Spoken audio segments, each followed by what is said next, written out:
Oi, gente! Tô aqui para comentar com vocês a prova de hoje, Enem 2024, prova de linguagens. Quero deixar aqui minhas impressões sobre a prova.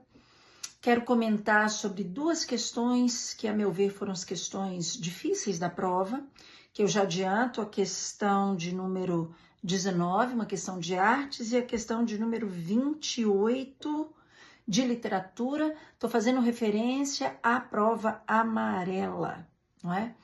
Mas, de maneira geral, primeiro, quero dizer a vocês, essa é uma prova que eu acho que claramente foi uma prova mais fácil do que a prova de 2023. Uma prova de pouquíssimos poemas, 3 poemas, vou comentar sobre eles depois, muitas narrativas literárias, mas, como é de se esperar, uma prova de diversidade textual, não é? Uma prova dos mais variados gostos, né, textuais. Tinha muita narrativa literária, tinha poucos poemas, tinha muitas imagens de arte, tinha textos de reportagens, tinha textos vinculados à linguagem corporal, da questão dos esportes, tinha a questão de textos referentes, né, ao estudo dos textos digitais. Enfim, aquela prova que exige do aluno aquela malemolência de mudar de raciocínio para fazer análise textual diferente de uma questão para outra. Tudo que aqui no Leitura Estratégica a gente trabalhou, né? Fazendo questões sempre misturadas, nunca de um tema só, nunca de um gênero só, exatamente para treinar essa habilidade de mudança de análise textual. Uma prova de repertório literário e de repertório artístico, não é? Enfim, uma prova que provou, mais uma vez, que linguagens não é um oba-oba, não é você imaginar e achar, é uma prova que, se você tinha conhecimento teórico, se você tivesse, né, estudado realmente o conteúdo de linguagens, porque foi uma prova que exigiu conceitos, a gente pode dizer, né, uma prova que trouxe questões de variedades linguísticas, uma prova que trouxe conhecimento de figuras de linguagem, de funções de linguagem, de, né, estilos de determinados momentos históricos, literários, enfim. Era esse conhecimento, intertextualidade também, era esse conhecimento que você precisava ter para chegar fácil às respostas, né? Acho que foi uma prova muito redondinha, muito coerente com a matriz, com as competências e com as habilidades, aqueles padrões, né, de enunciados que no Leitura Estratégica nós treinamos muito. A gente que fala que o enunciado é o coração da questão, a gente aprende não só a ler né, o enunciado, mas entender o que o Enem quer naquela questão. Isso estava muito visível esse ano. E então eu fiquei muito feliz com a prova, achei que há uma facilidade nesse aspecto. Mas uma prova que exige fôlego de leitura. Claro, como sempre, né? Como tem muitas narrativas, os textos são mais longos e exigem aquela sua capacidade de concentração. Mas enfim, vamos comentar, né, as questões como elas vieram. Vamos lá. Das 40 questões de linguagem, estou retirando as 5 questões de língua estrangeira, tá?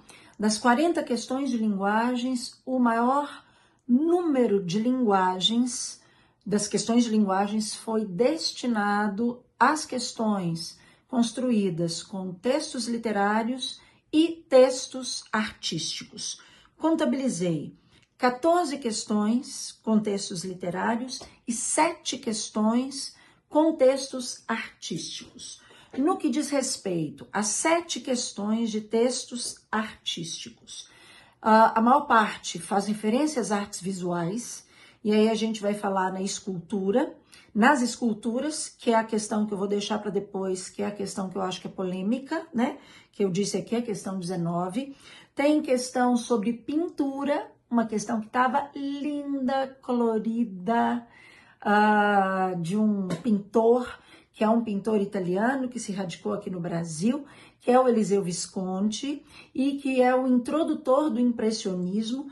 Então, meus aluninhos do Leitura Estratégica, nós que trabalhamos tanto repertório artístico e fizemos tanta leitura de imagens artísticas, vocês ganharam de presente essa questão de impressionismo. Muitos alunos do Leitura Estratégica já me deram esse feedback, que amaram ver a questão ali. Enfim, tinha também questão sobre práticas musicais, e era uma questão que eu achei super didática, que eu aprendi sobre, né, os instrumentos oriundos em Portugal, que chegaram ao Brasil, que chegaram ao Havaí, enfim. Uma questão sobre fotografia, arte contemporânea, como é sempre de se esperar, arte indígena, que foi ali colocada como arte plumária, para analisar o significado da arte indígena, e uma questão que eu gostei demais, que era uma pista, uma dica para você, para a sua redação, que era o conceito de arte afro-brasileira. A prova do primeiro domingo, gente, ela é um diálogo entre todas as áreas, não é? Então, tá aqui essa dica que foi dada. Deixe-me ver, tinha uma questão também sobre o folclore, né? A festividade folclórica de Parintins, que eu também incluí aqui. No geral, questões que eram muito fazíveis, vamos dizer assim. Não eram questões difíceis, com exceção essa das 2 esculturas, não é? Enfim, e as questões referentes aos textos literários? Vamos lá. Um Enem que, para aqueles que ficavam, ai meu Deus, poema, como vai ser? Tivemos pouquíssimos. 3 questões com poemas. Na verdade, eu colocaria mais um poema, porque na redação a gente tinha a letra de um samba enredo que precisava ser analisado.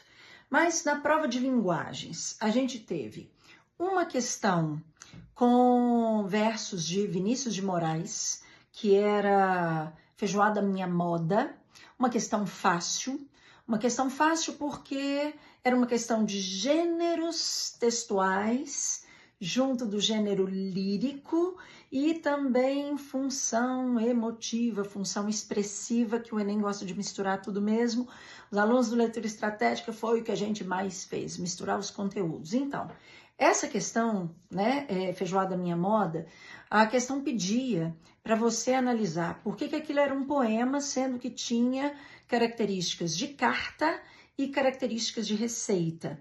E aí a resposta era porque o texto tinha expressividade, ou seja, a questão da subjetividade, do eu lírico, né, da primeira pessoa desse eu lírico, feijoada, a minha moda, e uma linguagem figurada que foi colocada ali. Uma questão fácil, uma questão que não exigia muita leitura de texto poético. Uma segunda questão, deixa eu ver aqui qual que eu anotei mesmo, de poema. Oi, cadê? Achei. A questão dos Racionais, uma letra de música dos Racionais, e essa questão tinha texto 1 e texto 2.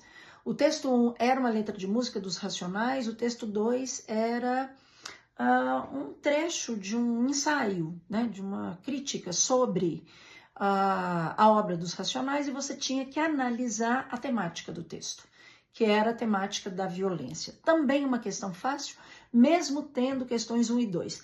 A propósito, esse ano, o Enem, a prova de linguagens, trouxe 5 questões com 2 textos. 3 questões de artes, com texto 1 e texto 2, e 2 questões com texto 1 e 2, pensando no texto literário. Enfim, o outro poema era da Alice Ruiz, que é interessante, né? Porque Racionais era uma letra de música, o Samba Enredo também letra de música. E esse texto da Alice Ruiz, que era aquele que falava das pessoas, né? Como é que era? As pessoas com suas malas, mochilas e valizes chegam e se vão. Isso daqui está inserido, inclusive, numa letra de música, numa música que, se não me engano, é a Zélia Duncan que canta. Então, mais uma vez, comprovando, eu que fiz e disponibilizei para todo mundo, não só para os meus alunos de leitura estratégica, a playlist do Enem. Olha, poema, canção, com a prova de linguagens, né, gente? E a prova de redação aqui também. Mas, enfim, essa era uma questão que exigia o conhecimento de figuras de linguagem aplicada. Era uma questão sobre a metáfora, né? O que esse deslocamento metaforizava. Então, aí, esse texto você tinha, sim, que fazer uma análise textual, tinha que batalhar na leitura. Mas também não era uma questão difícil, eu colocaria como uma questão mediana. E de poema, pasmem, foi só, né? Então, uma prova de poucos poemas, mas uma prova também que não trouxe aquelas questões que os alunos amam, né? De textos não verbais, charge, tirinha, cartoon, não teve, né? Enfim, ficamos com o grosso aí com as narrativas. Vamos falar das narrativas? Então, muitas narrativas. E o que eu achei muito interessante, muitas questões para você saber analisar as narrativas a partir daquilo que é fundamental, dos elementos que compõem a narrativa. Então, aquela história do pente, lembra? Que eu falava sempre com vocês, narrativa, a gente passa o pente, os elementos, personagem, enredo, narrador, tempo e espaço, e o que eu falei sempre, o que é fundamental a gente analisar numa narrativa, a figura do narrador, é a partir da voz do narrador que você tem o contato com aquela história. Então aqui houve muitas questões para se analisar a voz, né, desse narrador, o ponto de vista, às vezes o que aquele narrador mostra de ironia. Então eu gostei muito disso, né? E eram narradores diferentes em cada narrativa. Questões que você tinha que analisar personagem também, e dentre essas narrativas, aquelas figuras canônicas, né, da nossa literatura, como sempre, Machado de Assis marcando presença, duas questões referentes a Machado de Assis, uma de Esaú e Jacó, que você tinha de analisar, né, pela perspectiva do narrador, para enxergar o olhar da personagem Flora, acho que era isso mesmo. A outra era para analisar o autor, uma releitura, uma apropriação da história de Dom Casmurro, que o autor explica como é que ele vai recontar a história de Dom Casmurro, e vem aquele clichêzão de dar voz à personagem Capitu.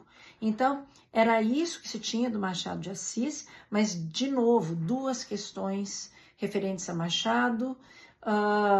Acho que o conhecimento sobre o realismo de Machado de Assis era muito importante para você analisar com certeza, segurança e facilidade a questão de Esaú e Jacó. Graciliano Ramos, duas vezes.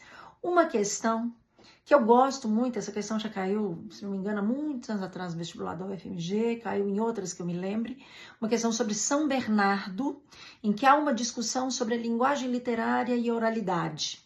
Se você se lembrasse que Graciliano Ramos é autor do modernismo, você ia lembrar como é importante a chegada da oralidade, da aproximação da língua falada com a língua escrita dentro da literatura, como é que o regionalismo, né, do Graciliano Ramos traz também essa possibilidade. Era uma discussão metalinguística sobre a questão do Graciliano Ramos. E a outra questão do Graciliano que eu amei, que era uma carta do Graciliano Ramos para o Portinari, fazendo análise de uma obra. Trabalhei tanto com meus alunos do Leitura Estratégica, né? A ligação da narrativa, por exemplo, de Vidas Secas com o Portinari. Deixa eu ver se eu acho aqui, né?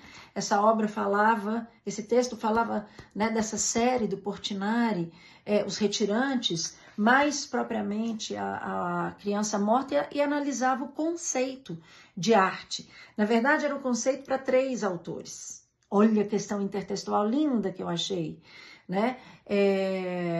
Portinari, Graciliano Ramos discute com Portinari o conceito de arte, e aí vem um outro texto do Antônio Prata para se pensar o conceito de arte. Ó, questão linda. Dava trabalho essa daí para você analisar.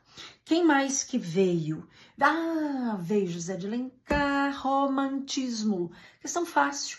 Questão do romantismo pedia, né, na visão, o casamento e a concepção romântica sobre o casamento de uma cena, né, que é a cena do José de Alencar, do romance Senhora, né, Senhora, ali uma discussão entre a Aurélia, né, a protagonista feminina, e o Fernando Seixas, o noivo que ela comprou.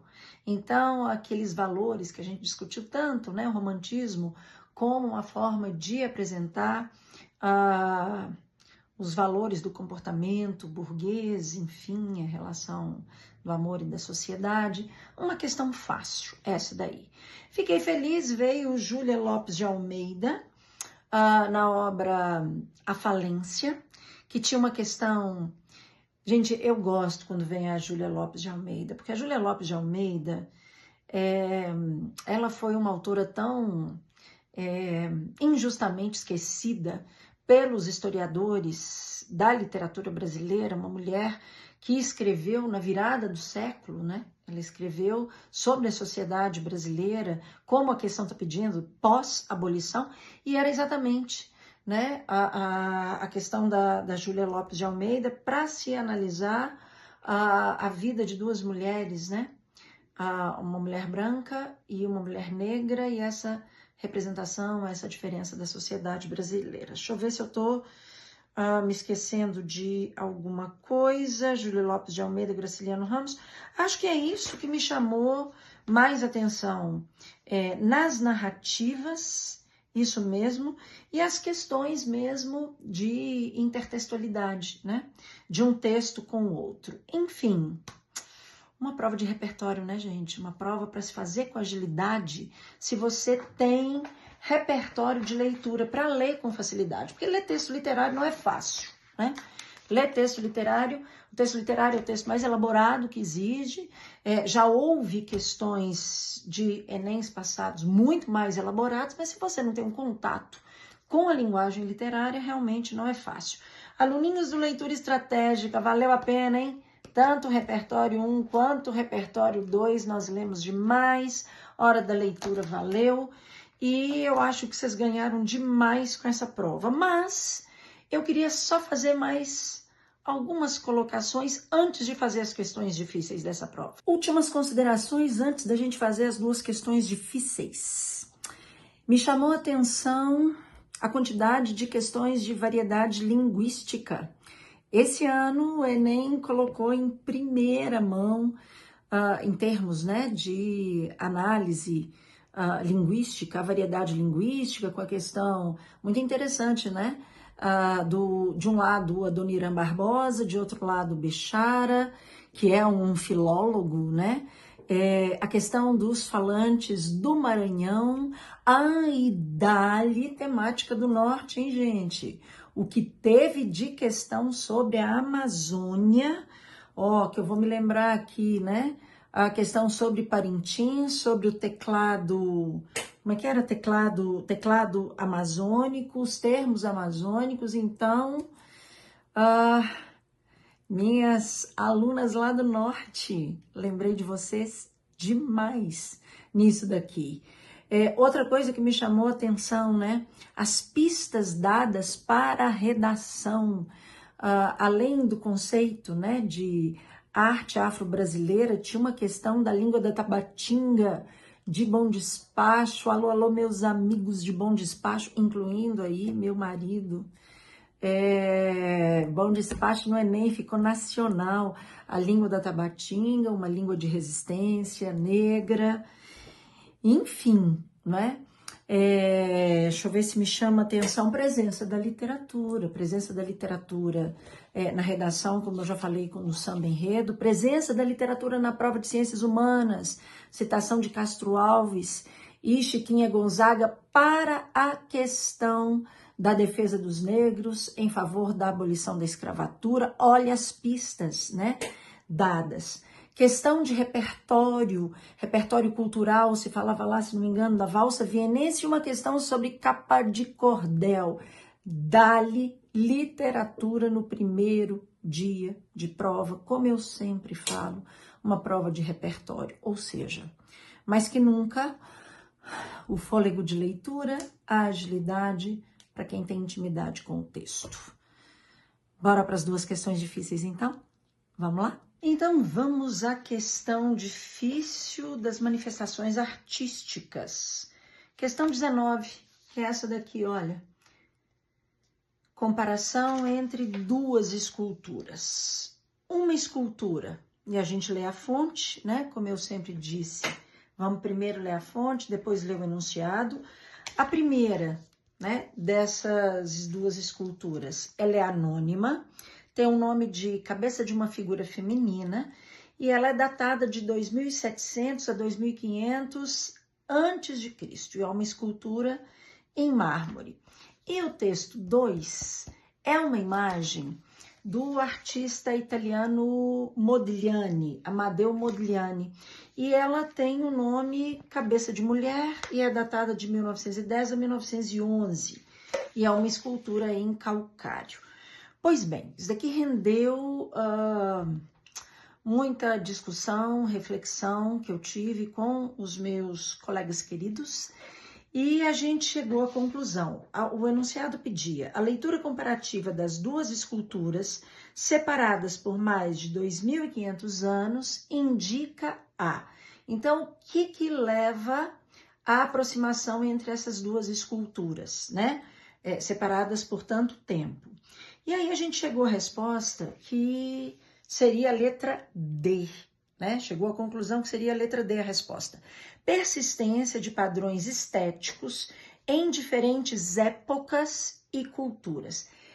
Essa ideia de persistência de padrões estéticos, a gente pensou na simplificação das formas, né? São duas figuras femininas com formas simplificadas, traços muito minimalistas, não tem detalhamento, não tem uma preocupação aqui com a verossimilhança e nem aqui. Batendo cabeça com essa questão, eu me lembrei que eu tinha do Modigliani, olha isso daqui. Essa tela, que eu, na verdade, né, falo que vou emoldurar e nunca emolduro. E aí, pensei, bati cabeça, e a ideia é a seguinte: o Modigliani é um vanguardista, e ele é um cara que é daqueles que quis voltar à simplificação das formas, porque quis voltar à arte primitiva. E essa questão, ela diz respeito a uma arte de vanguarda do Modigliani, que tem um estilo muito próprio, como eu mostrei aqui na escultura, ele eleva, né, os pescoços femininos, os olhos, ele não coloca traços verossímeis, nada disso, mas a grande questão é dessa época das vanguardas, o primitivismo. E o primitivismo, o que ele é? Ele é um retorno à arte primitiva, que vai fazer, por exemplo, o Picasso voltar às máscaras africanas. Então, qual que é a ideia aqui, né? Existe como é que eu posso dizer? Um desejo por essa arte tribal, que é muito essencial, que é simplificada, né? E que volta às formas, que são essas formas arcaicas mesmo, né? Do pré-histórico. E aí a gente vai pensar em quê? Em artistas dessa época, que eram, por exemplo, o Gauguin na pintura, o Matisse na pintura, e que fez, por exemplo, Tarsila do Amaral a fazer o Abaporu como ela fez, que era uma influência, então, desse primitivismo. Então, mais que nunca, eu estou convencida de que essa é a resposta, letra D, a persistência de padrões estéticos em diferentes épocas e culturas, porque o Modigliani, num estilo muito próprio, que ele volta à simplificação, mas ele sensualiza um pouco, né, as figuras femininas, enfim, ele vai, como outros dessa época, existe um outro escultor, que era o Brancusi, que é o romeno que o inspirou a isso, que é fazer esse retorno à arte lá de trás, que foi chamada de arte primitiva, arte tribal. Por isso a letra D. A letra A, que foi, né, uma alternativa possível, mas a gente descartou, valorização da arte antiga por artistas contemporâneos. O Modigliani não é um artista contemporâneo, ele é um artista, essa obra é de 1910, 1911, então nós estamos falando de modernismo, né, de vanguardas e modernismo, e essa a gente não pode chamar de uma arte antiga, né? É uma arte que é primitiva. A letra C fala em simplificação da forma, mas em razão do tipo de material utilizado. Não é em razão do tipo de material utilizado, tanto que a arte, né, do texto 1, ela é feita em mármore e a do Modigliani é feita em calcário. Então, para mim, é a letra D. Uma outra questão que eu julguei como difícil na prova de linguagens foi a 28 da prova amarela. Uma questão de narrativa do Julian Fuchs. Julian Fuchs, eu vou marcar você porque eu amo você. Sou sua seguidora na sua coluna do UOL, sou sua leitora, acho suas reflexões maravilhosas e uma grande homenagem. Você que é um dos maiores autores da nossa literatura brasileira hoje, está aqui com o seu romance premiadíssimo aí, Prêmio Jabuti, né? Enfim, dá uma força pra gente, Fuchs, nessa questão. Mas a questão é o seguinte, né? Para você que fez a prova e tá com tudo fresquinho na cabeça, é a questão que começa. Meu irmão é filho adotivo, há uma tecnicidade no termo filho adotivo que contribui para a sua aceitação social. Essa aí é o texto, você tá com a prova, deve se lembrar, fez essa questão agorinha, não é? A questão está pedindo uma análise sobre o narrador e diz assim: das reflexões do narrador, apreende-se uma perspectiva que associa a adoção, ou seja, você tem que analisar a voz narrativa ao tema que ele aborda, que é o tema da adoção. Então, aquela história, né, da importância dada à voz narrativa, né, mais uma vez aqui nessa prova. A gente vê que esse é um narrador em primeira pessoa. Já de cara você tem aí, meu irmão é filho adotivo. Então, tem uma primeira pessoa que vai tratar de um tema que é seu e que é íntimo e que é familiar, não é? O que a gente observa? Que ele vai se apresentar esse irmão como adotivo e ele coloca duas visões sobre a questão de ser um filho adotivo.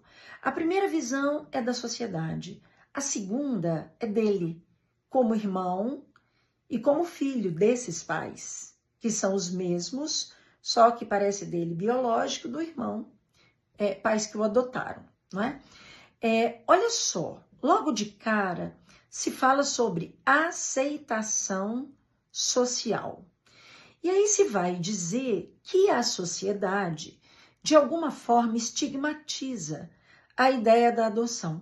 Porque tem um trecho que diz assim, digo que meu irmão é filho adotivo e as pessoas tendem a assentir com solenidade, disfarçando qualquer pesar, baixando os olhos como se não sentissem nenhuma ânsia de perguntar mais nada.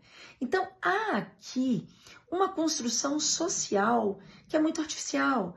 É a ideia de ouvir que o filho é adotivo, mas essas pessoas baixam os olhos e disfarçam aqui um pesar e fingem não querer saber mais nada. Só que logo em seguida, ele se coloca o narrador em primeira pessoa, não é? Talvez essas pessoas compartilhem do que ele sente, que é uma inquietude. Mas a inquietude dele, de alguma forma, é diferente, porque a questão dele é ouvir: meu irmão é filho adotivo. Ele vai dizer: é meu irmão, mas é filho dos meus pais? E ele coloca: ou será que é sempre de um ponto de interrogação? Olha o que ele coloca. E é difícil aceitar que ela, né, não termine com a verdade tautológica habitual. Meu irmão é filho dos meus pais. Aí ele vem e questiona: estou entoando que meu irmão é filho? E uma interrogação sempre me salta aos lábios. Filho de quem?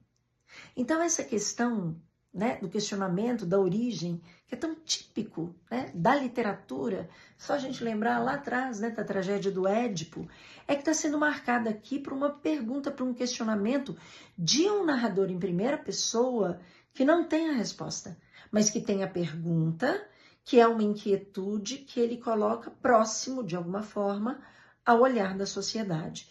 Então, como se pergunta, o que se apreende da perspectiva que associa a adoção, eu marquei a letra A representações sociais estigmatizadas da parentalidade. A sociedade parece estigmatizar, fingir naturalidade, mas a postura, né, a atitude não é de naturalidade, e a dele que fica inquieto com essa questão. Por isso, marcamos aí letra A. Julian Fuchs, o que você acha da sua questão no Enem? Dá uma palhinha pra gente.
Enfim, pessoas, é isso, né? Uma prova de muitas variedades, ao mesmo tempo que tem, né, uma literatura como essa.